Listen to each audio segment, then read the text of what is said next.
Hey, thank you for having me, Judy. A lot of people don't know, but girl, we two yolks out the same egg. We go back 30 years. Yes, yes, You're sir. like my blood. You're like my blood sister almost. You know, That we've been hanging around together a long time, a girl. long time, and I'm so glad that you're able to get on. Y'all, he flew in from Tennessee. He flew in from Tennessee to his home in Destin. And I remember being from long time ago, and now he has so many Grammys and Stellar Awards and American gospel smooth jazz musician. We can talk about that because I remember when you first got started with that smooth jazz. You talking about Maddie and Jackie wearing pants in the house. You and that smooth jazz. But he, Yeah, and uh, I mean, just the fact that I think it's so ironic that the Clark sisters movie just showed a couple weeks ago because we got so much history with those Clark sisters that convinced Maddie Moss Clark to allow me to come on her program at the.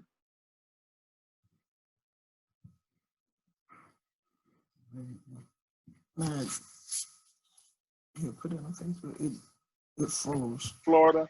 I was born and raised in Daytona and moved around the state quite a bit. Lived in Stark, graduated from Chattahoochee High School, went to college on a basketball scholarship, went pro but didn't stay because I got injured and cut, and got saved and in the Church of God with all, and I started playing, and that's when I knew that's where my story began when I came to Tallahassee, took a job as a dog catcher, just doing what I could to keep food on the table until I got my big break. So now I got homes in 4 states, airplane reality show. I'm a pastor.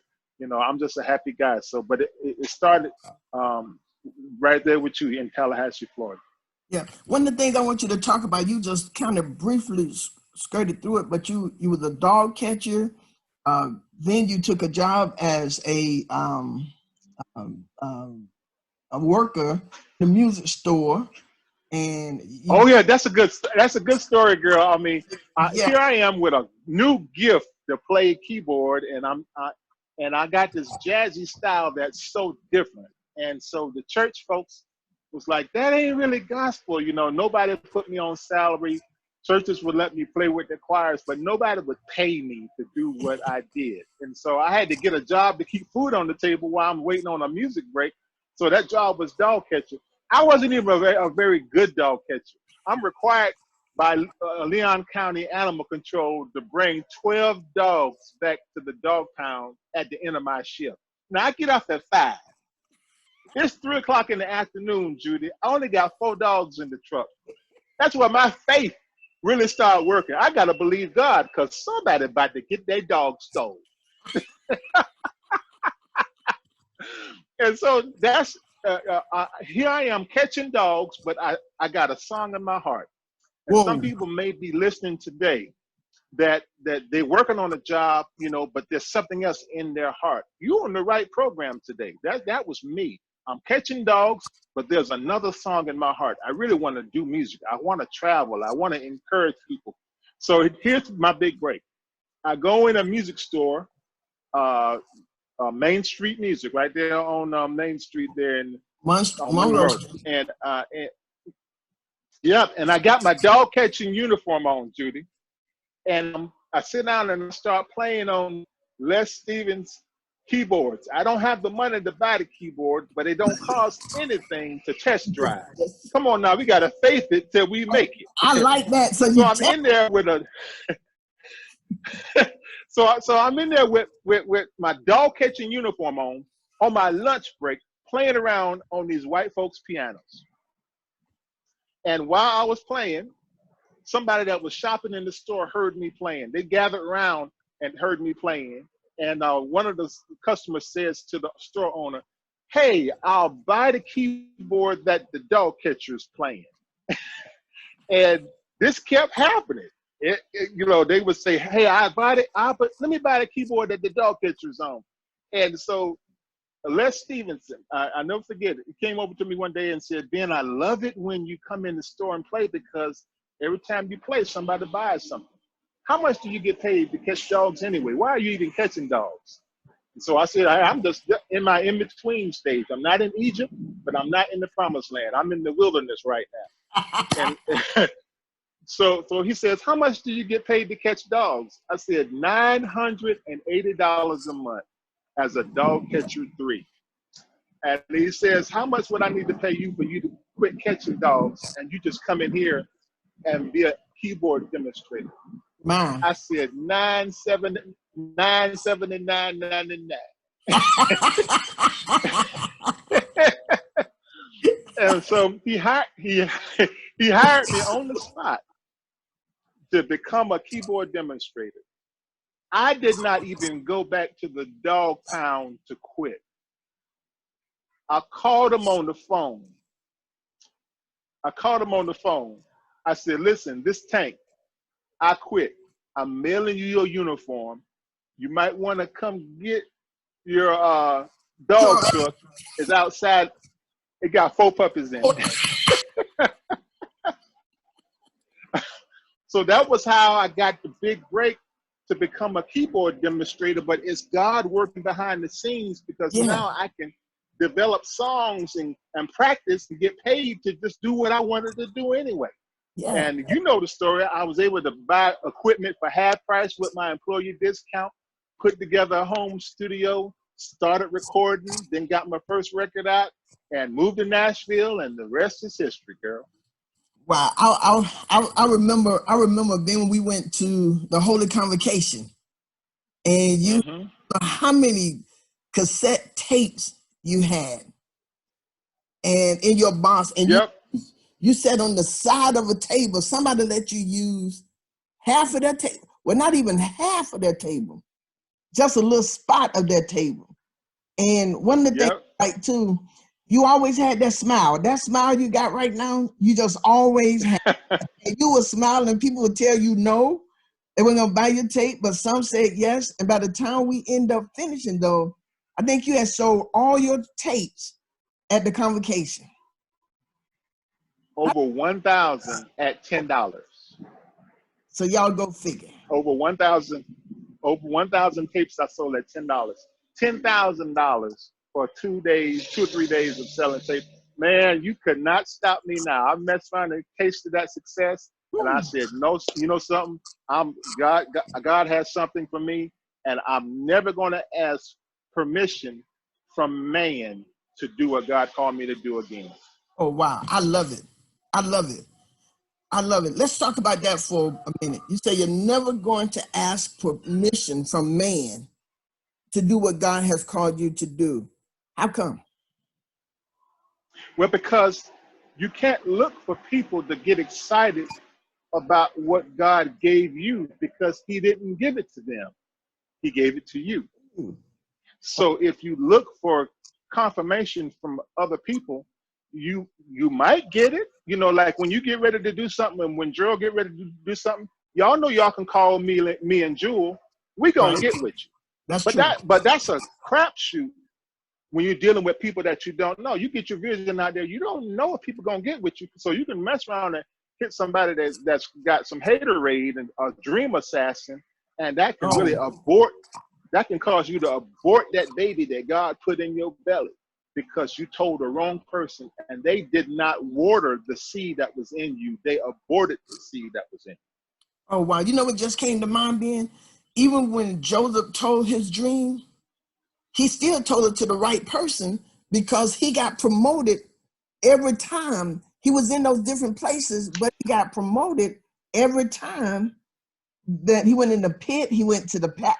Every time he was promoted, because he told it to the right person. Sylvia Lynn Bird says the Ministering Voices, they recorded that in your studio. Exactly. And you know, the power of confirmation, the power of agreement can never be over exaggerated. I think the biggest the biggest agreement that you can have is one of a spouse. You know, you mess around and get the right spouse. And I tried it a couple of times and it didn't work. So I had some divorces in my past, but I messed around and found the right one. And here she is right now. I want her to say hey to you guys. You're talking about the power of agreement. Hey, how you doing, you guys? How are you? Come on in the light where they can see it, girl. Woo! Look at this girl here. Come hey on, guys, man. how you guys doing? Well, we're so glad. Thank you so very much for coming on. I'm married. I realized I'm married out of my class. So I just wanted her to say hey to give y'all a quick encouragement about faith in it till you make it. Yeah, I just want to encourage you guys that, you know, I know that there's so much going on in the world today, but, you know, Jesus is still Lord. God is still there to help us. And, you know, I love it because God, not only is he there to encourage us, but the Bible says he's a great counselor. He's a great therapist. Like he is the best psychiatrist. You know, you talk to him just like you would talking to a friend. Tell him all about it. Tell him all your fears.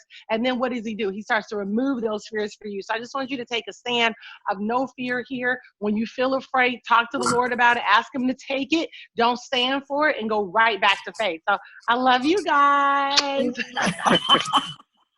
We love you. We love you. You know what, man? There's several things in your book, Faith Until You Make It, and Full Tank, happen to be in my favorite section of my books. Your book, Faith Until You Make It. I read it often, but I'm going to talk about several things that I really just admire about you. We're going to get into a lot because you got a lot to say to us. You have a lot to say. Amen. You went from poor to over, your network is way over $5 million. And you can pour into us. I know I got a lot of people listening. I want them to hear and be encouraged today. So there are several things I admire about you, and I'm going to start from the bottom and go. I'm going to just do three. Number one is you are sincerely down to earth. You're still being Tankard. Your person. Hey man, Go ahead. You know, you know who I get to blame that to? I get to blame Mama Tankard for that. My mother. She always said this. She said, Benny. Benny. Yeah, she called me Benny. That's my nickname. She said, Benny, the higher you go, the sweeter you should be. Oh wow. And I kept that with me because even Jesus walked among the people.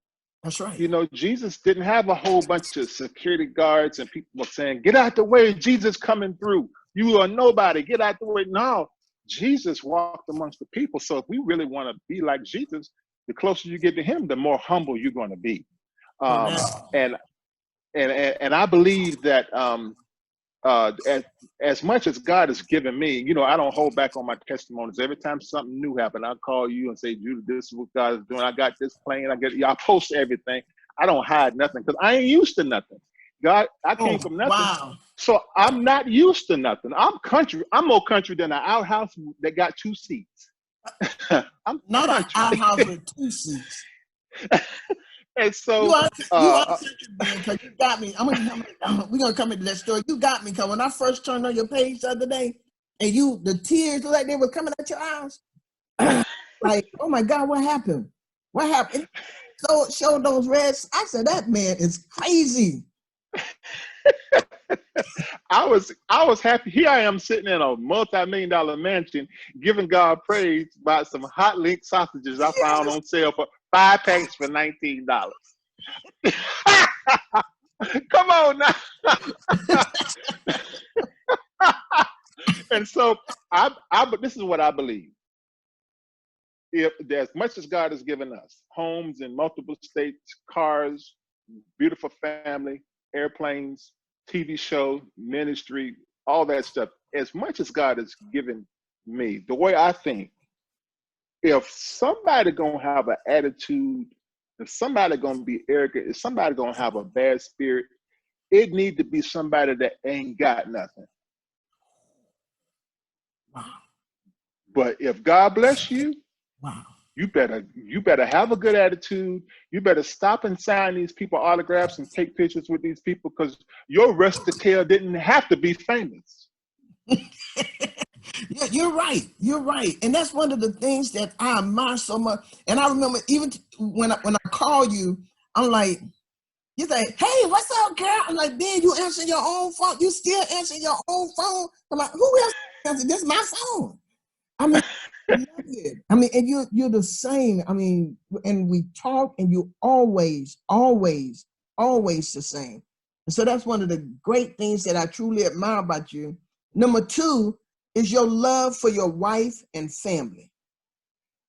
Your love for your wife and your family is absolutely phenomenal. And I want to say this before, I don't know if you're looking, but you got some of everybody here. You got Tanya, my sister Tanya, Daniel James, Lynn, Deborah Brown, Earl, Eric Spencer, Carlos, Stephanie, Rodney Moore, Kathy Dixon.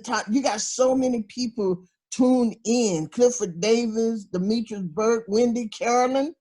It's on. You got so many people on here, and they all saying stuff. So I ain't gonna be able to say everything they're saying. But y'all tell them hello, Ben. Tell them hello. Hey, and a lot of people that you mentioned, these people that I've run into and known for years, have been part of my story. Now I'm part of their story. So please let everybody know that I love them so much, and I'm super, super proud of you all. And never ever judge what God is going to do for you based on what has not happened already. Because as a pilot, I fly through clouds all the time, and you fly through turbulence. And so when you're flying through turbulence, you got to make sure you keep your mind on your destination. And there is a gauge that we have to look at when we can't see out the windshield. There's a gauge that we look at on our flight instruments that has a picture of a wing on it. And if the wing is banking to the left or right on this picture, then that means you're banking to the left or right in real life, because you can't see out the windshield. So you have to follow the instrument. So you got to make sure that you're straight on the instrument. That way you'll be straight in real life. If the instrument wings look like they're tilting, that means you're tilting in real life, no matter what your gut is telling you or your stomach, because your stomach can fool you when you're up there in the clouds. And so my point is that the name of that that gauge is called the attitude indicator. So really, when you're in the middle of something, the number one thing you got to watch when you're in the clouds, when you're in turbulence, when you don't know what's going to be next, when you're trying to get to your destination and you're going through storms, the number one thing as a pilot they train us to watch is our attitude. And that's in real life too. No matter what kind of turbulence you go through, you got to watch your attitude, watch what you're saying, watch your wings, stay level, keep your attitude straight, and then you'll get where you're supposed to go.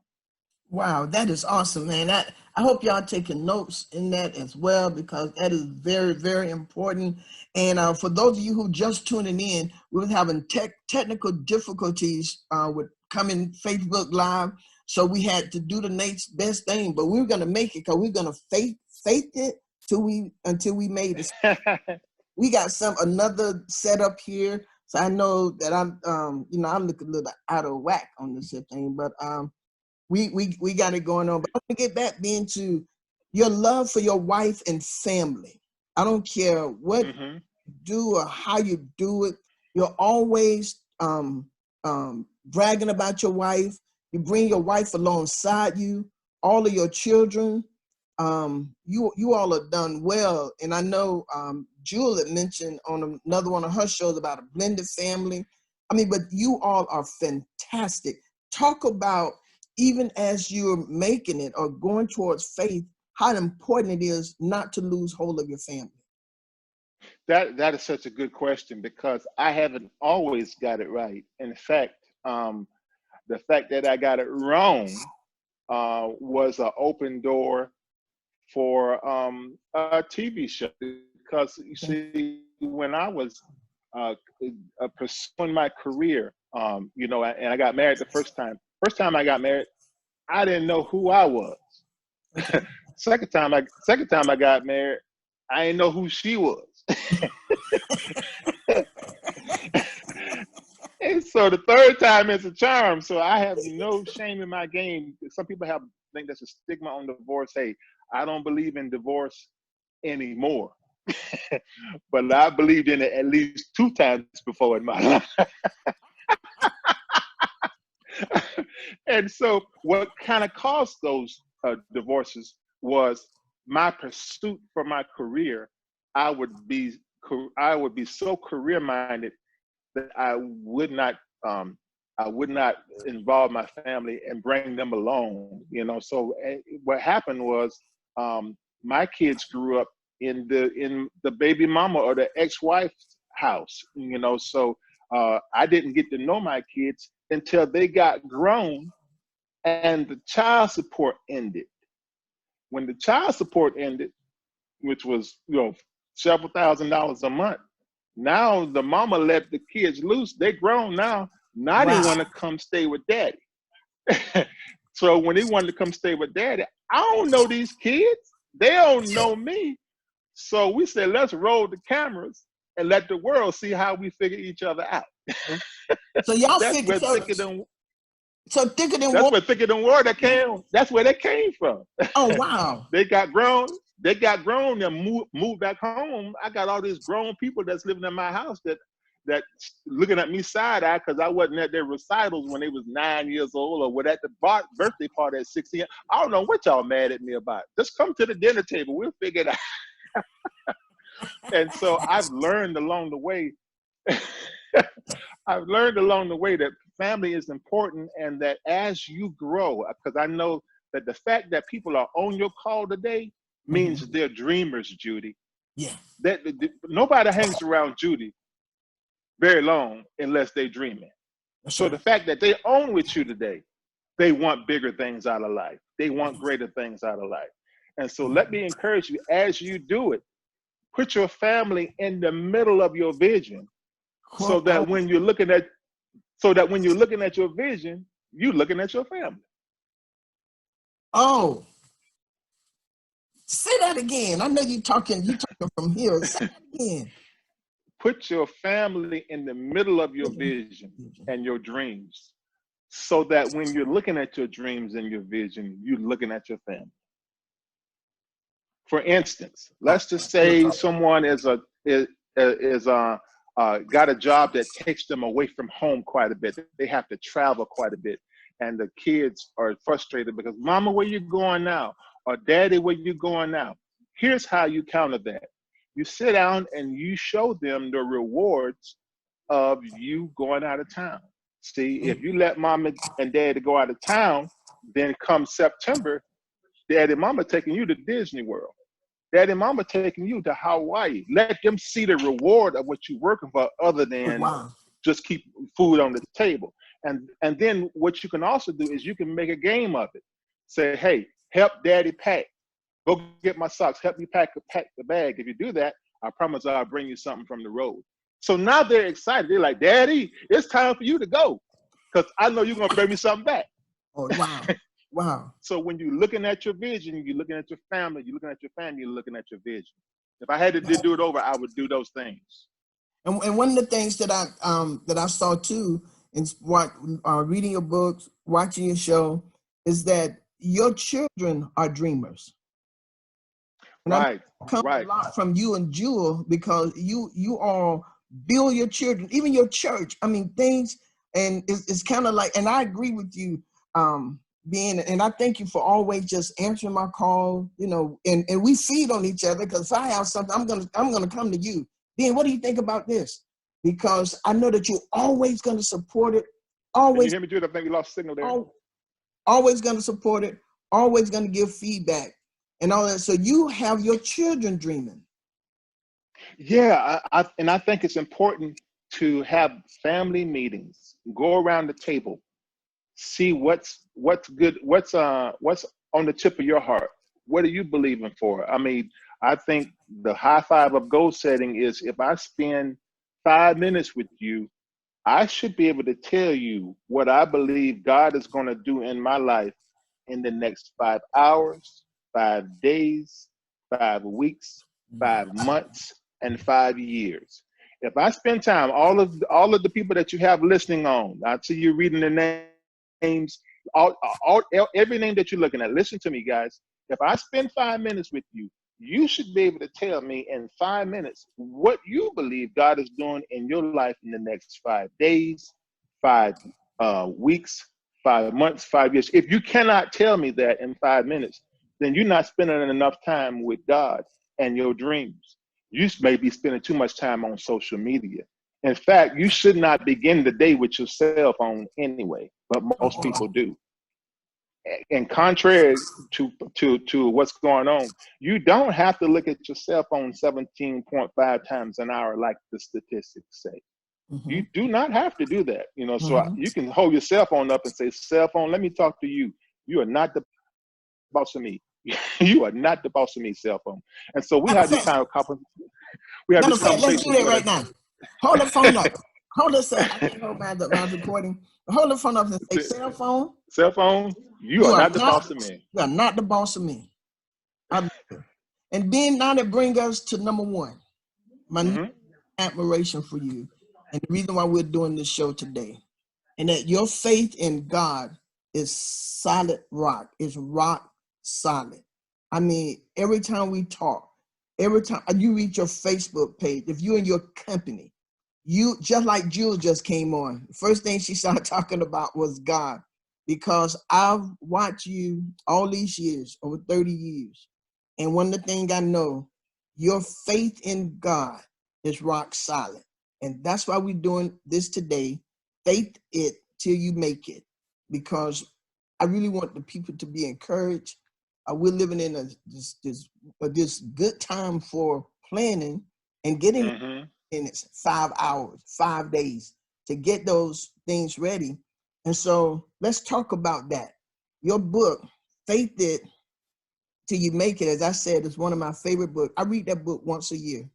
I refer to it all the time, but I read it once a year, but I rehearse it all the time. I got nuggets on it. In every one of my journals, I'll start with the scripture and something you said. So one of the things, how did you come up with Faith It Till You Make It? Well, it was the slogan that I had heard before, but when I decided to write a book, because I consider myself a faith person, I decided to do something that had a play on names. And the difference between, and we've heard the term fake it, F-A-K-E. We've heard fake it till you make it for many years. But I said, what would happen if we said faith it till you make it? And I look at faith as an acronym, F-A-I-T-H, finding answers in the heavens, F-A-I-T-H, or forsaking all in trusting him. Forsaking all and trusting him. Both of those acronyms work for faith. So the difference between faith in it and faking it is fake, F-A-K-E, is based on chance, based on luck, based on karma, whatever the world wants to call it. It's just based on happen chance, Murphy's Law. We don't want to live on that because that's not reliable. But faith is based on the word of God. So if you infuse the word of God into what you're doing, because God is eternal, then now what you've done is you have infused the spirit or the DNA of eternity and longevity into whatever it is your task is. So if you want to have a marriage that lasts, get the word in it, because the word has eternal DNA. If you want it to be long lasting. So faking is good. It's a starting point, but faith is based on the word of God. And I'm not a very deep person. I just try to look at things from a practical standpoint. Now, if you look at it from the standpoint of, we tease about this, but weave, women wearing weave, okay? That's not real. That's fake. It looks good, but it's not real. But how many women have put the word on it to where every time they put weave in and every time they put a wig on, they say, this is looking good for now, but I believe God that my hair is going to grow out to look just like this wig. People don't do it. They just settle for the fake. They haven't even, they just figured this is what it's going to be. I'm just going to settle over and that's it. But how many people have said, you know something, until it happens, every time I touch my weave, every time I touch my wig, I'm going to declare that God has given my hair the ability to grow and look like this. If they did, I think it would happen. But people just accept it, and the fake it is good, but I'd rather keep on until you get the fake. My Lord. Now I'm gonna talk about that wig for a moment because I got on one right now, and hound here.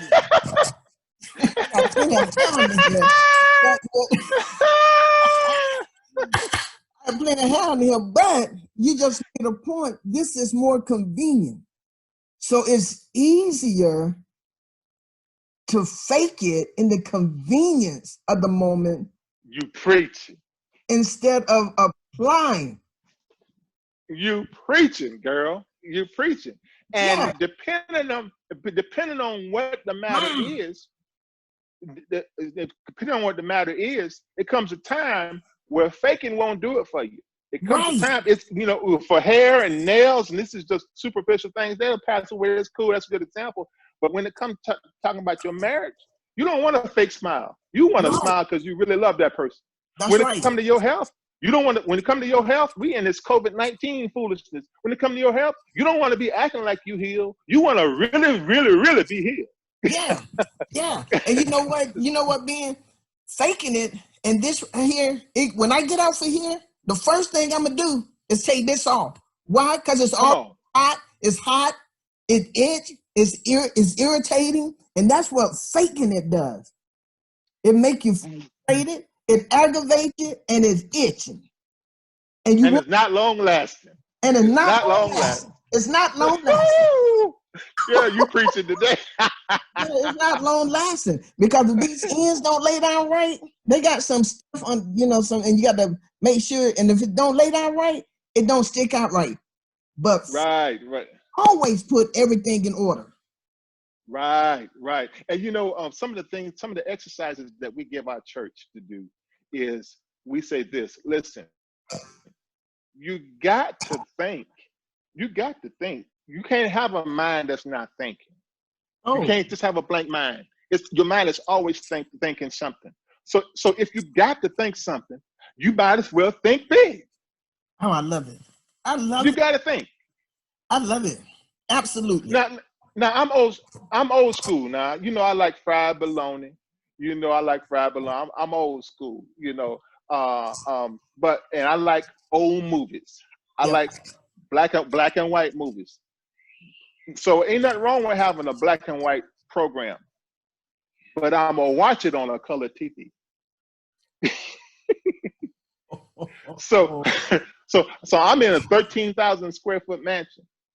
I still like Vienna sausages, and if you don't watch me, I eat the sausages and then drink the juice. Oh, you won't drink the juice? But I'm gonna do it from a mansion. I'm not gonna do it from a trailer. So what I'm saying is, you can have your preferences, but believe God for the extra. Believe God for the full tank. Believe God for if you're gonna drive from Tallahassee to Miami, or Tallahassee to let's just say Jacksonville, you can get from Tallahassee to Jacksonville on a half a tank of gas. Mm-hmm. But don't it feel better for the tank to be full? Yes, sir. Come on now. Yes, sir. Come on now. The speed limit in Florida now is what, Judy? What's the speed limit in Florida? 70. 70. Okay. Now it's a different ride to go from Tallahassee to Jacksonville, 70 miles an hour in a car that can only do 70 at full power.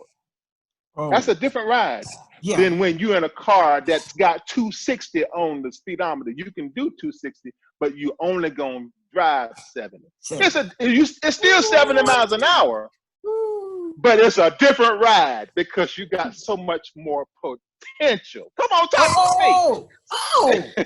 Working boy. And so I'm trying. When I'm trying, you know, I get when I started flying my airplane, I started training. They trained us in a Cessna 172, which is like a lawnmower with wings. That thing could only do 100 miles an hour, and we used to fly it at 70 miles an hour. But let me tell you, if you're driving on the ground at 70 miles an hour, and how long it take you to drive from Tallahassee to Jacksonville on the ground? What, 3 hours? 2 hours. 2 hours. 3 hour ride?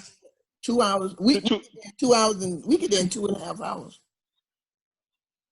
Okay, all right. So at 70 miles an hour, you get from Tallahassee to Jacksonville in 2.5 hours. But I can get in the airplane and fly 70 miles an hour and get from Tallahassee to Jacksonville in 35 minutes. Same speed. But the reason I was able to get there faster is because I was able to elevate above the obstacles. Oh. Same speed.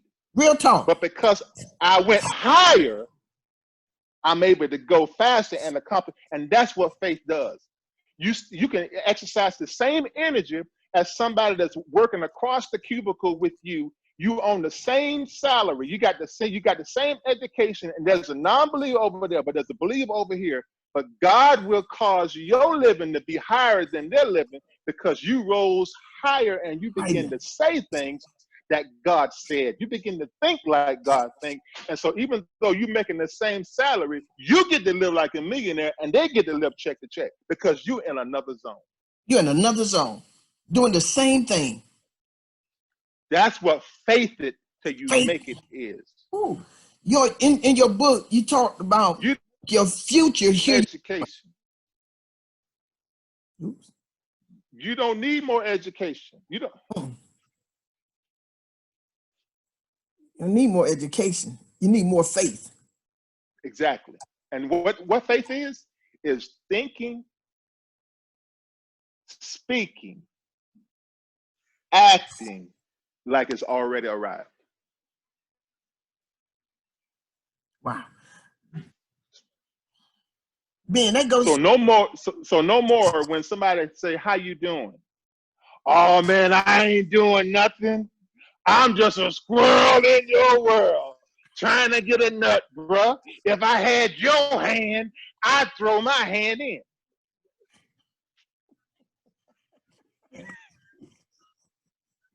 Your wife got.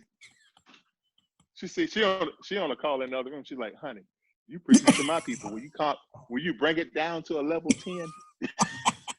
They bring it down to a level 10. And then that goes back to what you said in your book. Make your future hear your voice. Right. Yeah, not talking about turning the hand, but make your future hear your voice. Right. And you know, the difference, and I try to do things in an example where people can see it in everyday terms and devices. We are very familiar with the thermostat on the wall for your air conditioning. Now, there's something called a thermometer. The thermometer tells you what the temperature is. But a thermostat, once you change it, actually changes the environment. So there are only two types of people in the world. There are thermometers that will let you know what's going on, and then there are the thermostats that would change things. So one thing about a thermostat on the wall, it actually includes a thermometer too. So you can look at the thermostat and see what the temperature is. But what's different is you can turn that dial and change the temperature to where that thermostat would make the environment line up with what you said. So your words, what you speak, is what changes that environment. And that's the number one thing with the body of Christ, is they don't want to talk big. They only want to speak what they see. You know, I see the statistics. I know people have died from COVID-19, but I'm not announcing that on my post. I'm announcing that this thing is done. I'm announcing that COVID-19 is like Goliath. Goliath was not created to take David out. He was created to make David famous. So I'm seeing the backside of this COVID-19. Me and my folks, and you and your folks, we're gonna be richer. We're gonna be healthier. We're gonna be stronger, and we're gonna be like, had we known COVID-19 was gonna make us this rich, we would have wanted COVID-19 to happen 2 years ago. We're gonna see this thing turn around, girl. Instead of falling and being a victim, we're gonna be a victor. That's what Faith It Till You Make It is all about. That's right. Because I'm telling you, Pastor William, I know he's talking our talk. I would not post COVID-19 on my page. I really don't like to talk about COVID. They got news reporters. Let them do their job. They got news reporters. They have the CDC. They do their job. We have to do our job. We have to talk faith. Right. That's David. Goliath wasn't created for. I'm like, none of my problems was created to kill me. It's created to make me famous. Right. It's created to make me victorious. And that does not mean that we put our face in the sand and that we are not exercising social distance. But I tell my church, I'm going to be 6 feet away from you.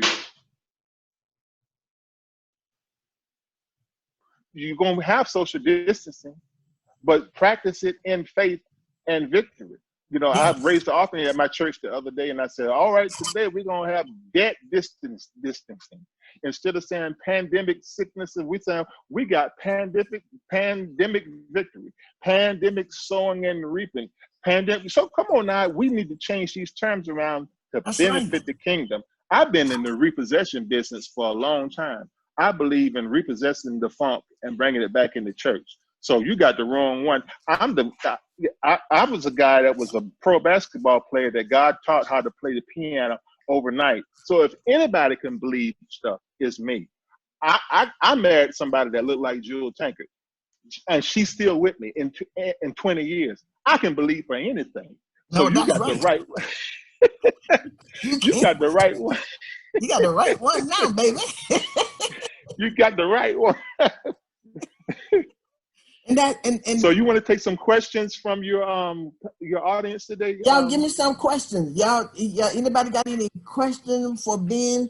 And while he's coming with questions, one of the things, y'all write the questions and we'll give them to him. We'll give it to him.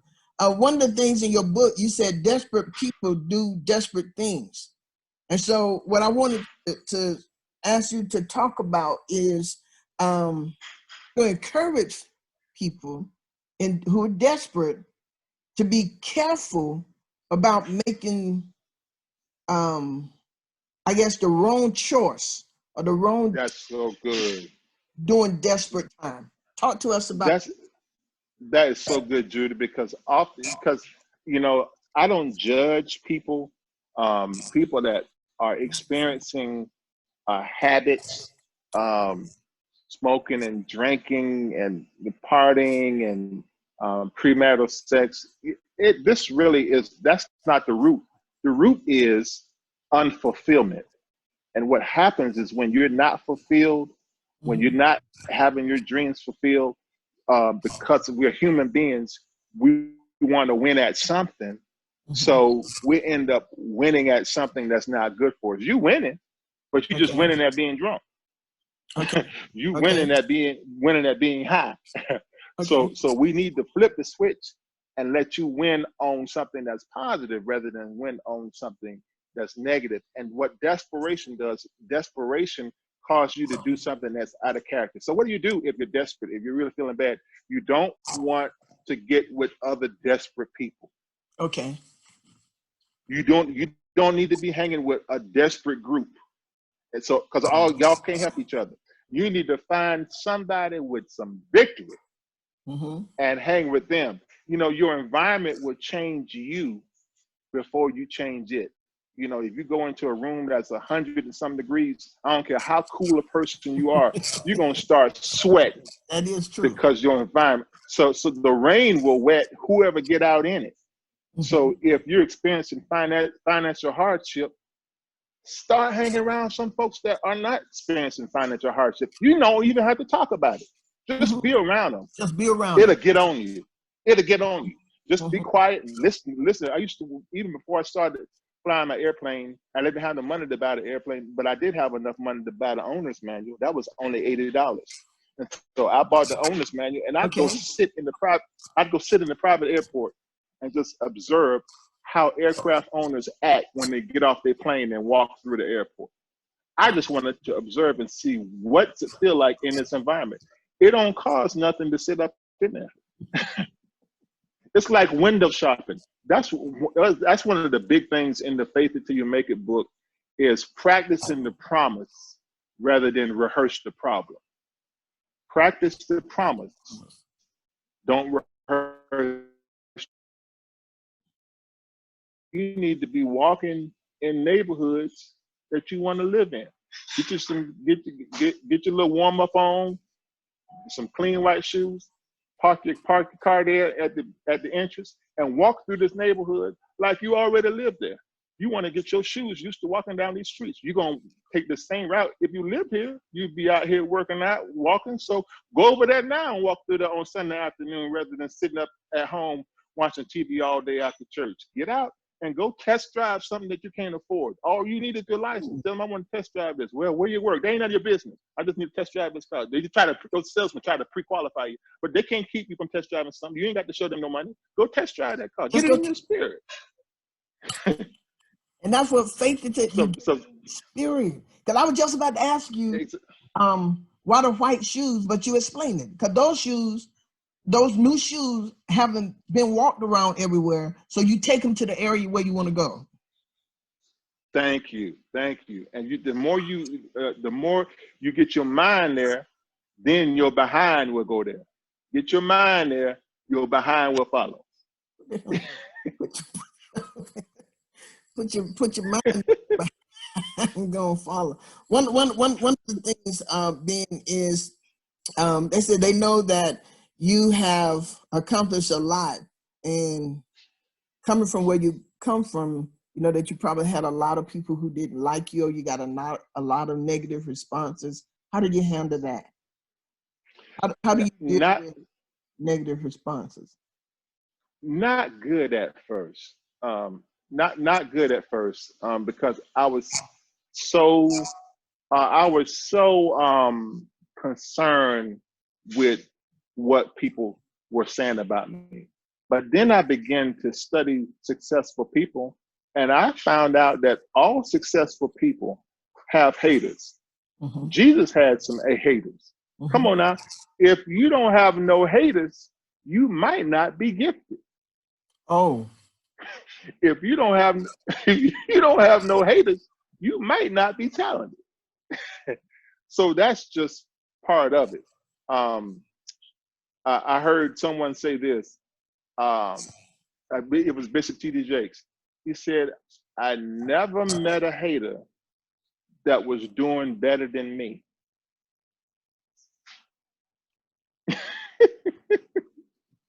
People are going to hate, you know. And so my slogan is, don't take advice from people that are not doing better than you. So oftentimes people are dream assassins because they're unfulfilled in their heart. So when they hear about your dream, it happened to Joseph. Joseph hadn't even walked into his victory yet. He just told his dreams, and his brothers got mad. His brothers got mad just because he told his dreams.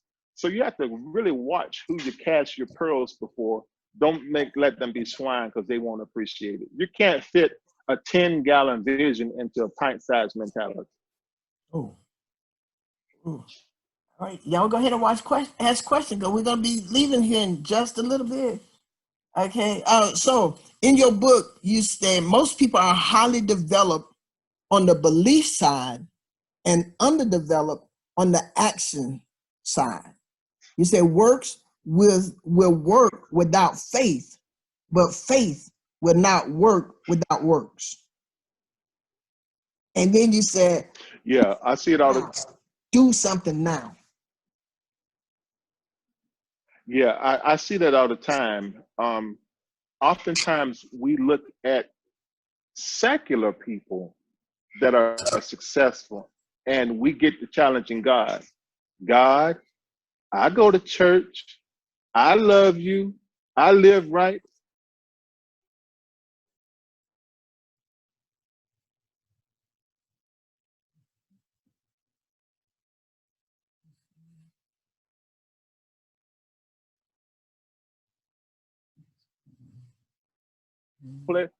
Because of this, action will work without faith, but faith will not work without action. So the secular world, they even say that in the secular world that the marriages last longer. They say that there are more divorces in the body of Christ than in the secular world. And if, in fact, you would have a better chance of your marriage working if you wasn't saved than if you were saved. Wow. That's wrong. And you know why? Because in the secular world, they're not looking for Jesus to do it. Listen, you got to have some action. You got a wife, you got to buy her a gift. When you walk by her in the kitchen, you got to hit her on the butt. Jesus ain't going to hit her on the butt. Jesus ain't taking her to the movies. Jesus ain't taking her out to dinner. Jesus is not going to remember her birthday. Bro, you got to remember that. You got to surprise her. You got to pamper her. In the secular world, they don't wait for Jesus to do it. They do it themselves. That's why their marriages work. So what I'm saying is sometimes the works will work without faith, but faith will not work without works, because you can't just sit back and say, Jesus will fix it. Nah, he needs your involvement. You're a pastor, I'm a pastor. So we are the Jesus in the earth that people see. So these are Jesus' lips. These are Jesus' ears. These are Jesus' feet. He's not coming back. When he come back, it's going to be over. And so when I hug somebody, that's a hug from Jesus. That's what makes Joel Osteen so effective. Yes. He's the handshake of Jesus. He does a great job of introducing people with a smile on his face to Jesus. And everybody wants to shake that hand and meet God because he's made it so inviting. Know what you're called to do and just do it, but know that it's Jesus that's empowering you to do it. Well, I was waiting on some more questions, but right before we end, Ben, on your page, you have a picture of a red plane. I don't know what kind of plane it is, that red plane. And I was reading some of the comments, and they said that's the Tesla of the planes and all of that kind of stuff. But you also have the word next. You have the word next. So from where we are right now, how do we start viewing next? I believe in putting your faith on display. I believe that those who have big faith stick their neck out. Sometimes people won't express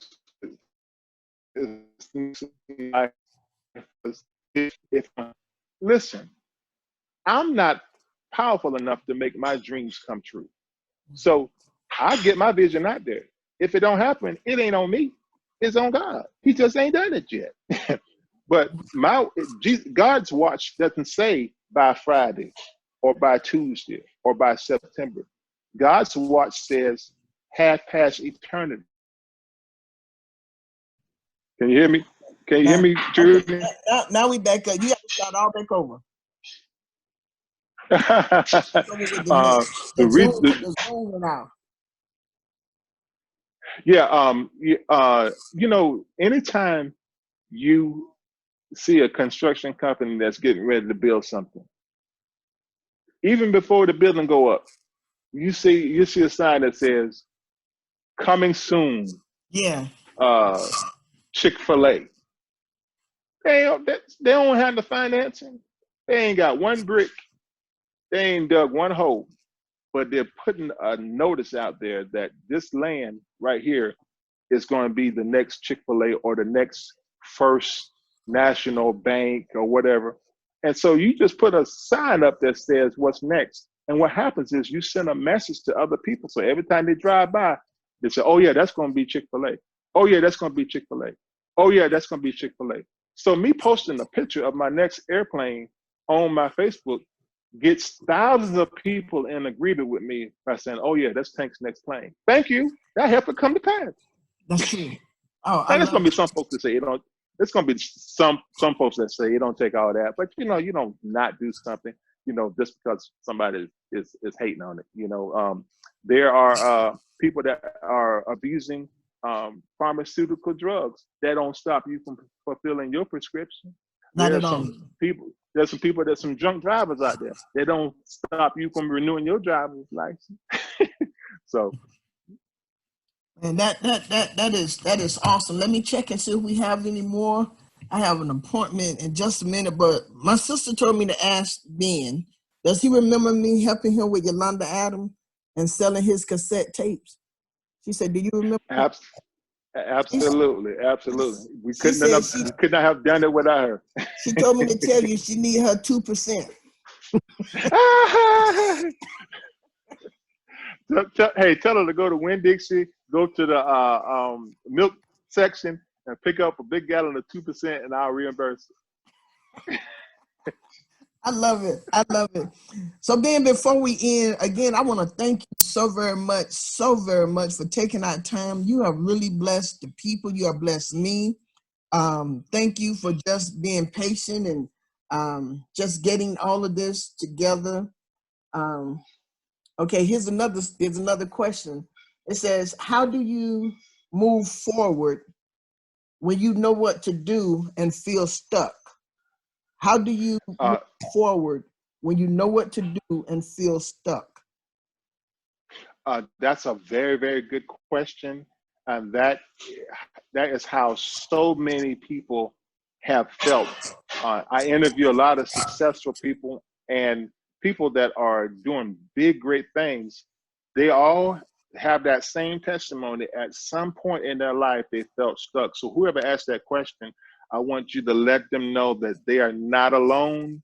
They are not unique. That's something that we have all faced. Here's how you get out of it. How do you eat an elephant? One bite at a time.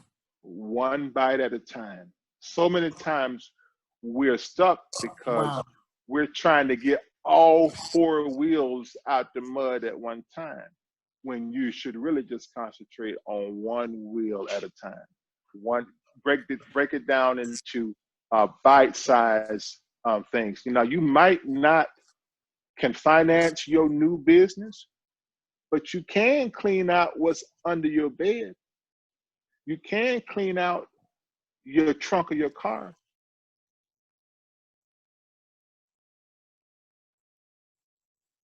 That's good. I think it's destined.